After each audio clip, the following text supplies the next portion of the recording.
2026 রাত অনুমান 20:30 সময় তেজগাঁও থানাধীন পশ্চিম তেজতুরি বাজার হোটেলের সুপারস্টারের গুলিতে অজ্ঞাতনামা দুর্বৃত্ত হত্যার উদ্দেশ্যে বাংলাদেশ জাতীয়তাবাদী স্বেচ্ছাসেবক দল ঢাকা উত্তরের সাবেক সাধারণ সম্পাদক মোহাম্মদ আজিজুর রহমান মুসাব্বিরকে গুলি করে।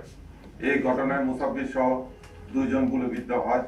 আহত 2 জনকে স্থানীয় একটি হাসপাতালে প্রেরণ করা হলে কর্তব্যরত চিকিৎসক মোহাম্মদ আজিজুর রহমান মুসাব্বিরকে মৃত ঘোষণা করে এবং সুফিয়ান ব্যাপারী মাসুদ নামে অপর ব্যক্তিকে উন্নত চিকিৎসার জন্য ঢাকা মেডিকেল কলেজ হাসপাতালে প্রেরণ করে। প্রিয় সাংবাদিক বৃন্দ, দেশব্যাপী আলোড়ন সৃষ্টিকারী এই ঘটনা নিহতের স্ত্রী বাদী হয়ে তেজগাঁও থানায় একটি মামলা দায়ের করে। পরবর্তীতে এই মামলাটি নিবিড় ও সুষ্ঠু তদন্তের জন্য ডিবিডিএমপির নিকট হস্তান্তর করা হয়। এই ঘটনার পরপরই ঢাকা মহানগর গোয়েন্দা পুলিশ ঘটনার প্রকৃত রহস্য উদ্ঘাটন, ঘটনার সহিত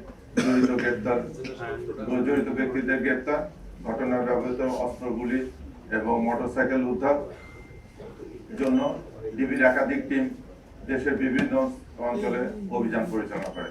ঘটনাস্থল থেকে আমরা সংগৃহীত করি সিসিটিভি ক্যামেরা ফুটেজ, এই ফুটেজ এবং তথ্য প্রযুক্তির বিশ্লেষণ প্লাস আপনাদের মিডিয়া যে কর্মীরা আছেন তাদের যে তথ্য উপাত্ত এগুলো বিশ্লেষণ করে আমরা একাধিক টিম রাজধানী ঢাকা, মানিকগঞ্জ, ময়মনসিংহ, নেত্রকোনা জেলায় ধারাবাহিক অপারেশন পরিচালনা করে এবং এই ঘটনার সাথে শুটিং ইনসিডেন্টে সরাসরি জড়িত থাকা শুটার জিন্নাত, সমন্বয়কারী, এই ঘটনা যে সমন্বয় করেছিল সে বিল্লাল, তারপরে ঘটনার সংগঠনের পর তাদের আত্মগোপনের সহায়তাকারী আব্দুল কাদের ও ঘটনা যে রেকি করেছিল সে রিয়াজকে গ্রেফতার করি। এ ব্যাপারে আপনারা অবগত আছেন।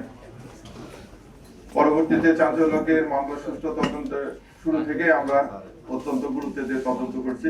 ঘটনার পিছনে সম্ভাব্য কারণ সমূহ চুলচারা বিশ্লেষণ, গ্রেপ্তারদের কাছে প্রাপ্ত তথ্য পর্যালোচনা করে ঘটনা ব্যবহৃত আগ্নেয়াস্ত্র উৎস অনুসন্ধান সহ পলাতক অন্যদের গ্রেপ্তারের তৎপর থাকি।